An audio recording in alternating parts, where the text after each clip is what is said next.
Hello students. तो BTC यानी कि डीएलएड फर्स्ट सेमेस्टर में जिन्होंने अभी अभी एडमिशन लिया है, आज की वीडियो उनके लिए है।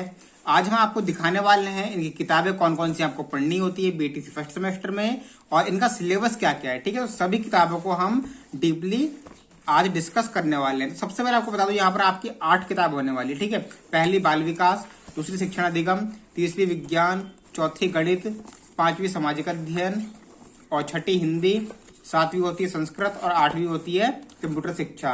तो सबसे पहले हम प्रथम प्रश्न पत्र से बात करते हैं। तो प्रथम प्रश्न पत्र आपका होता है बाल विकास का। ठीक है, ये आपकी डीएलएड की बुक है। प्रथम जो पेपर है आपका वो होता है आपका बाल विकास एवं सीखने की प्रक्रिया का। अब इसमें पढ़ना क्या होता है हम इसके बारे में समझते हैं, इसका सिलेबस के बारे में। तो यहां पर आप देख सकते हैं सिलेबस इसका, यह है विषय सूची। ठीक है, इसमें क्या करना होता है, देखिए बाल विकास एवं इसकी अवस्थाएं। तो डीएलएड की क्लासेस जो है आपको इसी चैनल पर मिलेंगी। तो ये चैनल सब्सक्राइब कर लीजिएगा और अपने फ्रेंड्स का शेयर कीजिएगा, क्योंकि जब तक आप टेट सुपर टेट नहीं निकाल लेते तब तक हम आपको छोड़ने वाले हैं नहीं। तो इस चैनल को सब्सक्राइब कीजिएगा, भविष्य में आपके लिए बहुत फायदेमंद ये होने वाला है। और बता दो, इस बार बहुत बच्चों की बैक आई है। फर्स्ट सेमेस्टर जब रिजल्ट आया था ना इस बार, तो बहुत ज्यादा बैक आई थी, इसलिए आपको मेहनत की जरूरत है। लगातार चैनल पर बने रहिए। तो सिलेबस की हम बात करते हैं। बाल विकास एवं इसकी अवस्थाएं यहाँ पर पढ़ना होता है। बाल विकास का मतलब होता है जो छोटे बच्चे होते हैं उनका विकास किस तरह से होता है उसके बारे में अध्ययन करना। ठीक है, विभिन्न अवस्था में विकास अवस्थाएं कौन कौन सी होती हैं, मतलब जितने भी बालकों से संबंधित क्रियाएं होती हैं उनमें विकास से संबंधित, चाहे मानसिक विकास हो, शारीरिक विकास हो, उनमें सीखने की क्षमता किस तरह से विकसित करनी है, ये सब आपको इसमें पढ़ना होता है। उसके बाद आपकी इकाई 3 है व्यक्तित्व एवं वैयक्तिक भिन्नता। उसके बाद इकाई 4 आपकी अधिगम का अर्थ, अधिगम मतलब सीखना, सिखाना कैसे है बच्चों को। उसके बाद अभिप्रेरणा, मोटिवेशन किस प्रकार उनको देना है, ध्यान, अभिरुचि, इन सब के बारे में डीपली पढ़ना होता है, सांख्यिकी। ठीक है, तो अध्याय आपको जिस तरह शुरू होंगे उसके बाद आपको इसमें लघु, अति लघु और बहुविकल्पी दिए होते हैं। देखिए यहाँ पर मैं आपको एक्सरसाइज दिखा दूं किस तरह से होती है। ये देखिए यहाँ पर बहुविकल्पी होंगे, उसके बाद अति लघु होते हैं और उसके बाद लघु उत्तरीय प्रश्न होते हैं इसमें। तो इस तरह से आपके पाठ होंगे। अब इसका पेपर देखते हैं किस तरह से पेपर इसका आता है पीछे।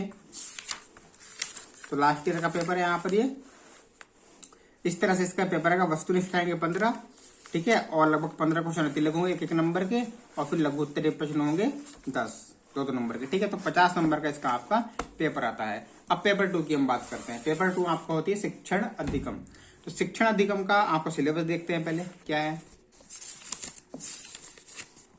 ये शिक्षण अधिगम में क्या होता है, सीखना है, सिखाना। तो शिक्षण और संप्रेषण ये कम्युनिकेशन होता है, आपने कंप्यूटर में पढ़ा है। कम्युनिकेशन मतलब जैसे कंप्यूटर में आपने पढ़ा था कम्युनिकेशन एक दो कंप्यूटर के बीच, ठीक है, लेकिन यहाँ पर जो है वो टीचर का स्टूडेंट से क्या कम्युनिकेशन है वो समझना, आपकी बातें किस तरह से समझ में आए। तो यूनिट 2 है। उसके बाद यूनिट 3 सूक्ष्म शिक्षण क्या होता है, ये सब आपको डिटेल में पढ़ाया जाएगा। अपेक्षित अधिगम स्तर, तो इसमें कुल आपके सिर्फ और सिर्फ 4 ही चैप्टर हैं। ठीक है, शिक्षण और संप्रेषण, इसमें भी सब में आपकी इसी तरह से एक्सरसाइज होती है अति लघु। अब इसका पेपर देखते हैं। 50 नंबर का इसका पेपर आता है आपका। ये देखिए 50 नंबर का आपका इसमें पेपर आता है। शुरू के 15 क्वेश्चन इसमें आपका है बहुविकल्पीय, और फिर 15 क्वेश्चन अति लघु 1-1 नंबर के, और लघु 10 क्वेश्चन 2-2 नंबर के। तो 50 नंबर का आपका ये पेपर होता है। उसके बाद जो आपका तीसरा पेपर होता है वो होता है विज्ञान का। विज्ञान में आपका सिलेबस देखते हैं। यहाँ पर आपके कुल मिलाकर के 7 चैप्टर है। ठीक है, 7 चैप्टर। पहले सजीव वस्तुएं, सब जो आपका 10th 8th 9th क्लास तक पढ़ा हुआ है सिर्फ वही है, बस उसमें थोड़ा हैवी कर दिया इसको। ठीक है, थोड़ी इसकी डीपली कर दिया गया है एक चीज को। वनस्पति विज्ञान, क्योंकि यही सब आपको आगे जाकर पढ़ाना है जब आप टीचर बन के जाओगे प्राइमरी स्कूल में। पौधों के विभिन्न भागों का रूपांतरण, पौधों में प्रजनन, रिप्रोडक्शन, भौतिक मापन, ये फिजिक्स का चैप्टर है। गति एवं बल, ये भी फिजिक्स का है। पदार्थ एवं उसकी अवस्थाएं, ये भी फिजिक्स का है। विभिन्न मॉडल, ये आपका फिजिक्स, केमिस्ट्री, बायोलॉजी का है। तो कुल मिलाकर के आपको 7 चैप्टर हैं। उसके पेपर की हम बात करें तो ये 25 नंबर का पेपर आता है आपका। ठीक है, 25 नंबर का। आपके पास 3 पेपर होंगे 50 के, बाल विकास, शिक्षण अधिगम और सामाजिक अध्ययन। बाकी सब 25-25 के होंगे 5 5 सब्जेक्ट आपके 25 नंबर के होंगे।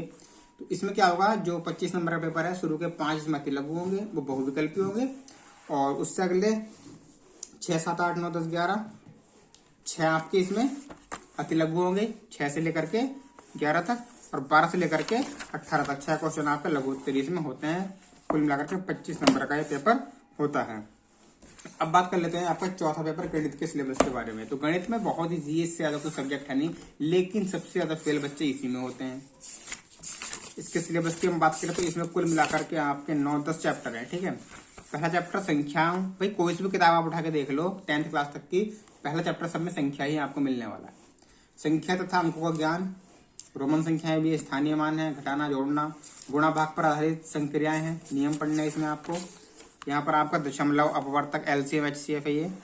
उसका भाज्य भाज्य संख्या है, प्राइम नंबर, कंपोजिट नंबर, ठीक है, लघुत्तम, एलसीएम, एचसीएफ है। उसका परसेंटेज निकालना, प्रतिशत एवं इस पर आधारित संक्रियाएं। उसके बाद है आंकड़ों का ग्राफीय निरूपण, इसमें पाई चार्ट होता है, पिक्टोग्राफ होता है, डाटा हैंडलिंग होता है, बिंदु रेखा, ज्यामिति का है, ज्योमेट्री का, ठीक है, ये सब आपको पढ़ना है इसमें। उसके बाद कोणों के प्रकार और उनकी रचना, उसके बाद त्रिभुज, आयत, वर्ग और वृत्त का मौलिक ज्ञान, उसके बाद परिमिति की अवधारणा, पैरामीटर, ठीक है।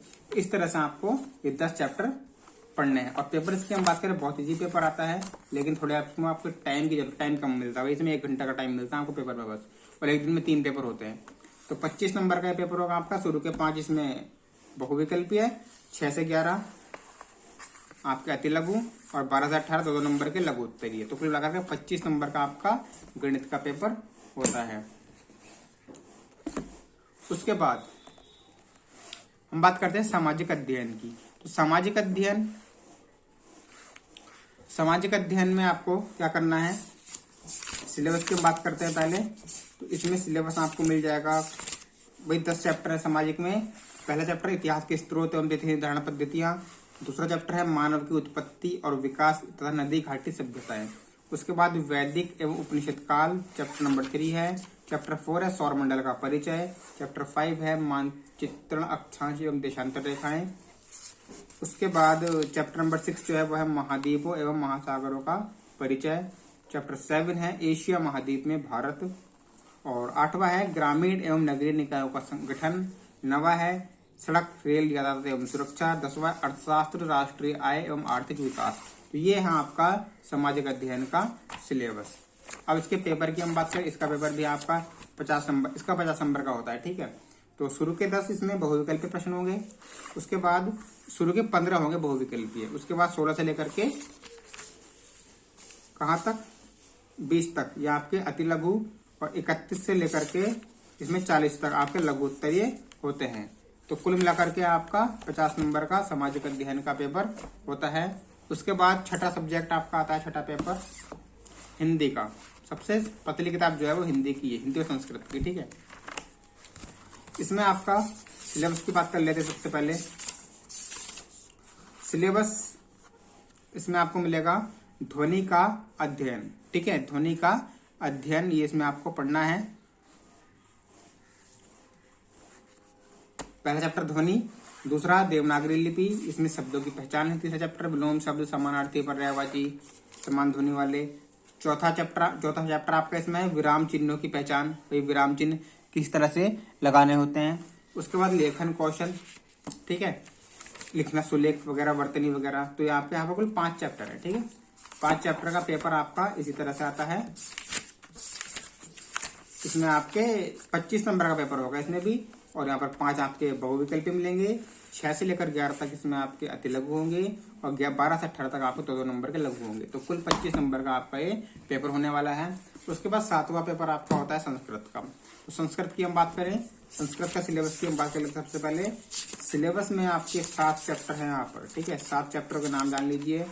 आसपास की वस्तुओं, पशु पक्षियों के संस्कृत में नाम, जो पशु पक्षी हैं, वस्तु हैं, उनके संस्कृत में नाम आपको याद रखने हैं। सब इसमें मिलेगा किताब में, सब आपको पढ़ाया जाएगा इस चैनल पर। संज्ञा, लिंग एवं वचन की जानकारी, अध्याय 2 है। उसके बाद संज्ञा एवं सर्वनाम संबंधी विभक्ति एवं वचनों का ज्ञान, ये संज्ञा सर्वनाम हमने पढ़े होंगे 6th क्लास में, तो वही सब ये है। धातु रूप, ठीक है, इसके अंदर लकार का प्रयोग। उसके बाद 5वां संस्कृत वंदना एवं नीतिपरक वाक्यों का ज्ञान। उसके बाद 6ठा संस्कृत संख्याओं का ज्ञान 7वां, संस्कृत की शिक्षण विधाएं 8वां, मतलब संस्कृत किस तरह से पढ़ाई जाती है, ठीक है। तो ये आप यहाँ पे देख सकते हैं, पशु पक्षियों के नाम है, ठीक है। ये सोना का नाम, सोना को संस्कृत में क्या कहते हैं, झील, मछली, ये सब संस्कृत में नाम है। उसके बाद ये आपका पेपर 25 नंबर का है। 5 आपके जो है बहुविकल्पी मिलेंगे और 6 से लेकर के 11 तक आपके अति लघु और 12 से 18 आपके लघुत्तरी मिलने वाले हैं। तो इस तरह से आपका संस्कृत का पेपर होता है। अब आता है लास्ट आपका अष्टम पेपर 8वां, ये होता है आपका कंप्यूटर शिक्षा का। तो इसमें कंप्यूटर शिक्षा में आपको कितने चैप्टर मिलते हैं, कुल 5 यूनिट इसमें आपको मिलती हैं, ठीक है। 5 यूनिट मिलती हैं। सिलेबस जान लेते हैं इसका। सिलेबस ये कंप्यूटर का परिचय, कंप्यूटर का इतिहास, ठीक है। कंप्यूटर सिस्टम क्या है, सिस्टम सॉफ्टवेयर अब ऑपरेटिंग सिस्टम। उसके बाद सामान्य एप्लीकेशन पर कार्य, चौथा चैप्टर है। उसके बाद 5वां है डॉक्यूमेंट एवं प्रोफेशनल उपयोग के लिए सॉफ्टवेयर। उसके बाद 5 चैप्टर इसमें आपको, ये सब इसमें आपको पढ़ना होता है। कंप्यूटर का परिचय है ये, ठीक है। इस इसमें कंप्यूटर के बारे में दिया हुआ है। अब उसका बात कर लेते हैं। इसका पेपर जो है वो आपका 25 नंबर का होगा मात्र, और इसका पेपर जो है वो थोड़ा आउट भी हो जाता है, ठीक है। जो सामान्य जानकारी है वो भी इसमें आती है। तो 5 शुरू के आपके बहुविकल्पी होंगे, 6 से लेकर के 11 तक आपके अति लघु होंगे और 12 से लेकर के 18 तक इसमें आपके लघुत्तरीय होने वाले हैं। तो इस तरह से ये आपका 8 किताबों का सेट होता है, ठीक है। ये आपका ये सिलेबस है। तो और टेलीग्राम चैनल आप ज्वाइन कर लीजिएगा, ठीक है। टेलीग्राम चैनल पर आपको टेलीग्राम पर जाना है, सर्च करना है वहां पर डीएलएड स्टडी सेंटर, ठीक है। डीएलएड स्टडी सेंटर, ये लिंक आपको डिस्क्रिप्शन में मिल जाएगा वीडियो के। और कभी कभी क्या करता है, डिस्क्रिप्शन में लिंक जो है वो काम नहीं करता टेलीग्राम का, तो आपको सर्च करना है टेलीग्राम पर जाकर डीएलएड स्टडी सेंटर। तो वहां पर आपको डीएलएड से संबंधित जितनी भी अपडेट हैं, एग्जाम संबंधित, वहां पर आपको वीडियोस वगैरह मिल जाएंगी जो आपके फायदेमंद रहने वाली है। तो मिलते हैं नेक्स्ट वीडियो में। थैंक यू, जय हिंद।